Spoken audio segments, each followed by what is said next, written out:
We have too much yellow on the table. It's like several chunks of the sun have fallen onto this set. Not the sun! The sun! The sun!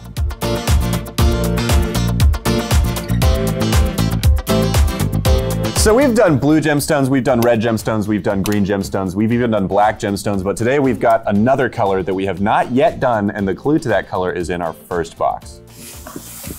All right. Go for it. Solid.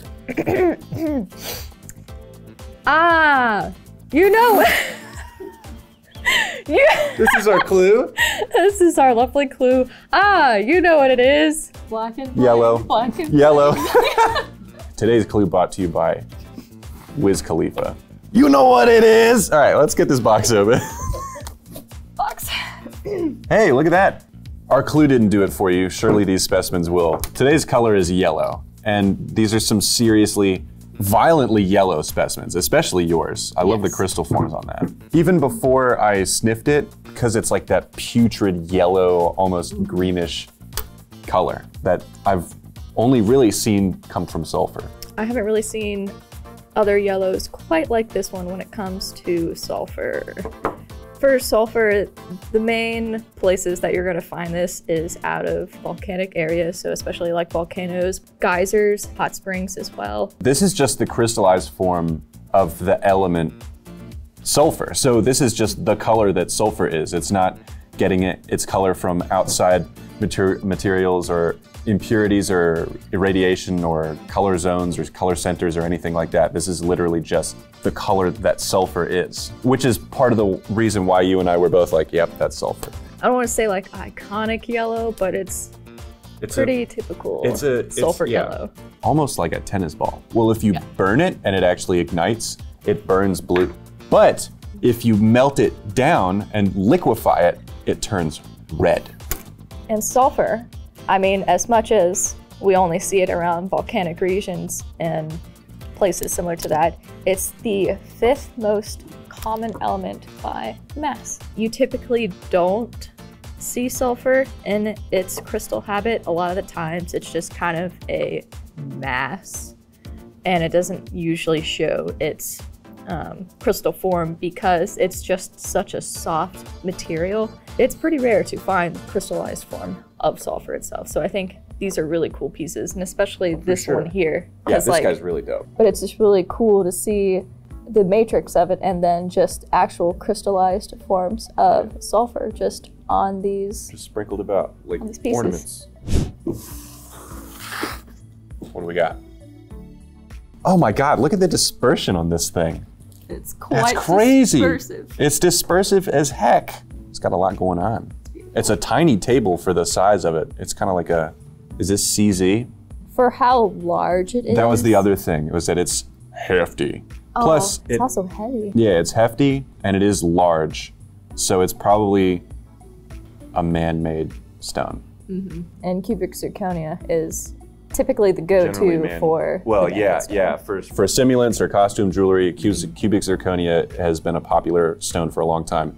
However, did you know that it was synthesized in labs as it was being discovered naturally forming? Scientists were trying to synthesize cubic zirconia when they discovered it simultaneously in the natural world, in the real world naturally occurring. And I think they ended up synthesizing it successfully around the same time that they actually stumbled upon it naturally in the world. I believe most cubic zirconia on the market is always going to be synthetically made because of just how... It's pretty rare, naturally. Yeah, extremely rare how it is naturally. And if it is found, it's just extremely small sizes. Very similar to moissanite as well, where there is natural moissanite that is found, but it's so rare, so small that pretty much all moissanite on the market is synthetically made. So this guy gets its color from iron, nickel, cerium, and thulium. It's a lot of rare earth elements you got there. Normally, CZ is pretty difficult to tell from diamond. However, it does have a higher dispersion. So that fire that you get from CZ is actually greater than that of diamond. Pretty hard. It's like an 8 or an 8.5, I think, on the Mohs hardness scale. which is not a linear scale. It's like not cumulative either, but a 10 is way harder than a 9. Kind of. Exponentially-ish. Kind of like a 10 is way harder than a 9, and a 9 is way harder than an 8, etc. Yeah. It's not like a 1-to-1 difference. No, not at all. That said, it's still a pretty hard gemstone. There's really only one large, somewhat yellowish, in this color of yellow that comes to mind, which would be Scheelite, but there's not a lot of... It looks really clean. Or Sphene. The edges. But there's not a lot of double refraction going on in the back table, so I don't think it's Sphene. It could be Scheelite. It's not one that I think of very often, but it is appropriate for today's yellow theme. In fact, this is kind of golden colored. This was actually named after a Swedish chemist named S.W. Scheel. If I recall, Scheelite was discovered in 1751. It's actually found in veins with gold, like tin veins under the ground, and it occurs with gold sometimes. So Thomas Edison, used Scheelite in a machine that he called the fluoroscope, which was basically an early version of an X-ray machine. What about this little crystalline figure guy? Is the only non-faceted from that box. There's definitely some color zoning going on kind of in the middle there, but it's also like angled. Yeah. Like one good solid angle. With the termination, at the top. I see striations on that wide face, which was gonna have me say tourmaline, but it doesn't have the right shape for tourmaline. You know, I'm looking at it from all angles, all directions, and I think that this is Anglesite. Specifically, it's kind of like tabular growth. See how like thin it is on this side, but like it's just wide. Yeah. And the color zoning, just the angled color zoning that's in there. There's a lot of like speckled inclusions kind of in the main base of this yellow crystal here. It was actually discovered in a copper mine in Anglesey, Wales, hence the name Anglesite. So it was named after its original locality. So we have one more stone here. It's a little bit more golden / orange than the Scheelite. I see a little bit of fire and dispersion in some of the Scheelite, facets of this guy. Not so much in that. Yeah, there's not too much going on in here. This is citrine, then it's a variety of quartz. That makes it about a 7, I believe, on the Mohs scale of hardness. So it's great for jewelry. Most of the citrine on the market that you find is not naturally occurring yellow stone. It's usually, if you're buying citrine, it's amethyst that they've taken and then heat treated to get that golden yellow color. It's a fabulous yellow color. If you're a fan of the color yellow, if you clicked on this episode because you love yellow, then you're gonna love citrine because it's a great color and it's super, super widely available, like I said. And actually, you can revert citrine back to amethyst with irradiation. And it can go back and forth as many times as you like. So when natural citrine is actually formed, it still originally occurs as an amethyst. So imagine amethyst, you know, in the ground, and then a lot of magmatic processes, you know, whether that they are nearby, slowly heats, you know, the surrounding area and heats the amethyst to a citrine. So it is still heat treated, just naturally subjected to a little bit more heat than usual. Okay, that's cool. Yeah. Like some of the other stones we've seen today, this guy also gets its color from iron, but also aluminum impurities. Did you know that citrine used to go by yellow quartz, but it changed the name to citrine in the 1500s? Now there still is yellow quartz, but it's more so of lemon quartz, where it has been treated in such a way where it is more of a brighter lemony yellow color. I would say kind of like the outer edges of the Anglesite, and just a little bit more pale. Let's press on. Next box. I'll let you open this one this time. Oh, it's got its own card with it. It's part of the President's Collection. This is Golden Beryl. What can you tell us about the Beryl family of gemstones? Typically, the beryllium, aluminium, or aluminum silicates. They're also a type of cyclosilicates. They're pretty much 6-ring silicates. When they form in, you know, ring shapes kind of. As far as the atoms go, not exactly the crystal system, which is different. Beryl is a hexagonal crystal system. Colored by iron. We have iron to thank for a lot of the color sources on this table. Golden beryl was first discovered in 1913 in Namibia. You can find it primarily in Madagascar, but also Brazil. Beryl is great for jewelry because it's 7.5 or 8 on the Mohs hardness scale. The beryl family also includes, of course, aquamarine, emerald, and a variety of other colors. And did you know that the largest faceted golden beryl is located at the Smithsonian at a whopping 2,054 carats? I can't even imagine what that would look like on this table. This guy is a humble 17.5, rounding down. 17.64. That's about this and 116, give or take more. Ooh, no clue on it, so we're going in blind here. I feel like Ooh, well, here's some faceted stones for you. There are some faceted. All right, what do we have here? I've got my guess. Have you got a guess? Yeah. Okay. On 3 again? Yeah. 3, 2, 1. Garnet. So you might be thinking, why on earth would you think this is garnet? Garnets are famously red. Well, garnet is a very large group of minerals, and they actually come in more colors than you might realize. That's true. One of which is yeller. So this is grossular garnet, not to be confused with hydroglossular garnet, Which is green. which is green. So garnet has a lot of species to it, and it's an isomorphous series, but the grossular garnets are a calcium aluminum part of the series. Ah, okay. So let's take a stab at the other two guys. And this was actually pretty dispersive also.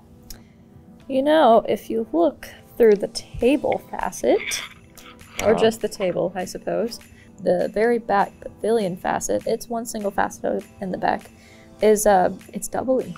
Oh, you're okay, yeah. Yeah. Good eye, good catch. Definitely still see some optical doubling when you look through the table facet into the pavilion. When I kind of tilt it back and forth, I can definitely see some fire going on in the side facets through like the crown and as well as even the pavilion facets in the back. I'm definitely seeing that, yeah.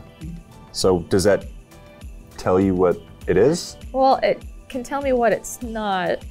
It is a very good color for Andalusite, but there's no eye visible, really stark pleochroism when you turn it. That's right, that is missing. And Andalusite doesn't have just the optical doubling that you would see. Like this is definitely eye visible. Yeah, so it's not I visibled it with my eye. Yeah. So, yep. 3, 2, 1? Yeah, 3, 2, 1. Okay. 3, 2, 1, Sphene. So Sphene is about a 5.5 on the Mohs hardness scale. They're not really great for rings, but it would be lovely for necklaces, earrings, pendants, maybe. earrings. Drop Oh, earrings, definitely. dangly earrings. I would Okay. almost want it as a pendant so that you could see the Yeah. optical doubling. Sphene has high dispersion where it's eye visible, where you can see it without any magnification, such as the 10x loop. So Sphene is found primarily in Canada and Mexico and Madagascar. It's part of the titanite mineral group, and it, like the name sounds, is rich in titanium. Penultimate box. Oh, it's a little bit smaller. Oh, those are small. I won't be picking those up. I know what this is just by looking at it. Topaz. The matrix rock is wedging its way into the cleavage plane of the topaz. Into the basal cleavage plane of Right. the topaz. And there's another one parallel to it further down as well. Yeah. It's not often that you'll see, well, I mean, you can see part of the matrix like as inclusions in mineral specimens, but for it to just kind of like seep in there of the cleavage itself is a really, really cool. I don't know that I've ever seen that phenomenon before. I'm glad I didn't overlook it. It's not often that you'll see that. Yeah, I think that's really, really cool. But I think the really telling feature is the basal cleavage Oh plane. yeah, the basal cleavage as well as just even the color in general for this topaz and the shape of the topaz, Classic which is topaz. Classic topaz, which is the crystal shape of topaz is orthorhombic. All yellow gemstones for a long time, like in the Middle Ages, were considered topaz. If it's yellow, it's a topaz. That's not true, but we're not going to blame them. They didn't know any better. No, kind of like how all reds were rubies and more or less all greens were emeralds. Yep. You can find a lot of topaz in a lot of good places, but a lot of the really good gem specimens come from Brazil. You thought the golden beryl was big in the Smithsonian? It is big, to be fair. But do you want to take a stab at the carat weight of the world's largest topaz? 22,892.5. Oh, that's how insane is that? I mean, that's pretty huge. It's not only the it's not only the largest faceted topaz in the world, it is the largest faceted stone in the world. Last box! Give me that last box. Oh, there's more in here. Ooh. Oh, I know what this is. Ask me how. Labels. Oh. Sorry. Yellow sapphire, ladies and gentlemen. Sapphire is another one of those stones that, like garnet, maybe you associate with one color. Sapphire, of course, you understand it to be blue, but sapphire is corundum, and corundum can be pretty much any shade of color. Red corundum is called ruby. Yes. Blue corundum is called sapphire. Any other color of corundum is blank sapphire. Yellow sapphire, green sapphire, pink sapphire, yellow sapphire we have here today, which is really lovely. One last shout out to iron for coloring yet another yellow gemstone. Yellow sapphire gets its color from iron. Now that I'm thinking about it, as far as like most of the other trace elements when it comes to coloring, you know, gemstones, I think iron has the most colors, like different colors to color a gemstone. So like most, I would say maybe have like 2 that can do. So like chromium is typically like red or green. But I see what you, okay. So it just has the most amount of different colors it can be when coloring a mineral. it's a 9 on the Mohs scale of hardness. Love a good 9. Love a good 9. Actually, a lot of watch faces are made with colorless sapphire because it's so darn hard to scratch. This guy from the President's Collection came from Sri Lanka. I really like the color. I even like the paler yellow color because you sort of see different areas of color as you rotate it. The colorless patch sort of moves from facet to facet. I know what my closer look is. Do you know what yours is? Oh, the big, okay. Oh, cool. I'm going with the CZ. No, I really want you guys to get a good look at the dispersion levels of this huge gemstone, and also just watch as all of the facets kind of sparkle and twinkle. It's not often that you see the crystal habit of sulfur when it forms. And so a lot of these tiny crystals on these little stalagmites or stalactites are just, you can see some of the habits from them. This, like, if you look at this piece right here, it's just kind of like a mass of sulfur. It has been crystallized, but not into any sort of habit or shape.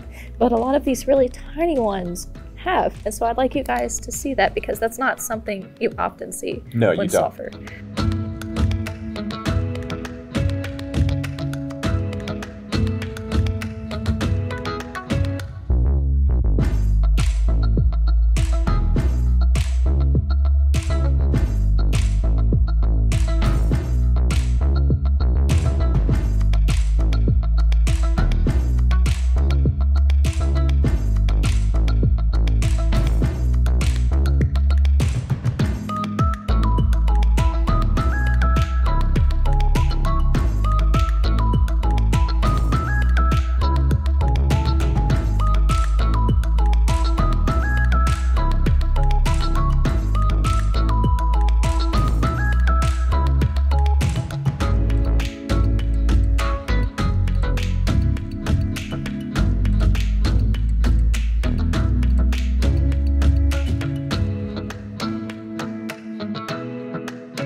So after viewing all of these yellow gemstones on the table, each one is different. There's just so many things to know about so many other different stones. Too much. And so like if you ever just want to be like, hey, I want to know about some random mineral, or like, wow, I don't know much about that one. I wonder if it also gets its color from iron. Who knows? Who knows? You can find that out on gemstones.com. Or if you're interested in adding a little bit of yellow, sunshiny gemstones to your personal collection, you can do that by heading over to jedora.com. Plus, we'll drop links to the jewelry that we're wearing today. Yeah. So make sure to go check that out if you're adding some sparkle to your life. If you want to add some knowledge to your life, go to gemstones.com. Brittany, thank you so much for joining me at the table today. I loved unpacking all of these yellow gemstones. I had a lot of fun. I also had a lot of fun. It was really neat to see all the different ones that we have here today. If you had a lot of fun, don't forget to like and subscribe, and of course, ring the bell so you don't miss out on our future unboxings. Thanks for watching. Thank you.